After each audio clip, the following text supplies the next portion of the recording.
Happy Juneteenth. I can't think of a better day to remind everyone, but especially Black people, that we've had some really groundbreaking scientific discoveries around ultraviolet radiation and the risks associated with it. For many, many years, we've been taught that sun exposure increases our risk of cancer, all sorts of cancers, but especially skin cancer. In November of 2025, epidemiologist and dermatologist Dr. Richard Weller and his team released new scientific findings about sun exposure. Now, an epidemiologist is someone who studies death, and their joke is that the more people die, the better their data gets. So they studied multiple longitudinal studies from Scandinavia and the UK, crossing over 25 years and thousands upon thousands of people.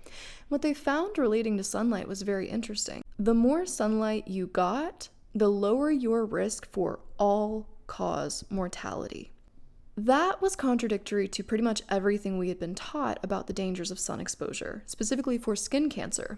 Now, skin cancer is quite rare, and melanoma, which is sun exposure-related skin cancer, is quite literally the rarest cancer. That doesn't mean people don't get it. That doesn't mean that people don't die from it. It just means that your risk of getting it is microscopic. However, your risk of developing cardiovascular disease, high blood pressure, of having a stroke, or of developing other cancers related to not getting enough sunlight is incredibly high for Black people specifically, because you have a genetic mutation that means you have a greater resistance to ultraviolet radiation.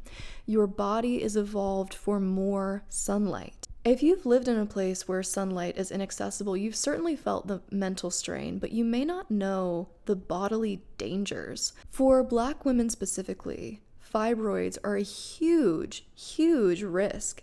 80% of African American women live with fibroids. Did you know that 1 hour of sunlight a day reduces your risk of fibroids by 40%? Almost half of all African American women in the United States live with cardiovascular disease and cardiovascular illnesses. That could be drastically reduced by more sunlight. So when Meg Thee Stallion said it's hot girl summer, that was like revolutionary, groundbreaking science. As usual, she was ahead of the curve. I want you to celebrate Juneteenth in the sun to the best of your ability. I want you to spend time in the sun, and I want you to know that every time it hits your skin, it is lowering your blood pressure through the release of nitric oxide. It is improving your cardiovascular health. It is improving your brain function. It is increasing your lifespan. And that is the beauty of listening to new science.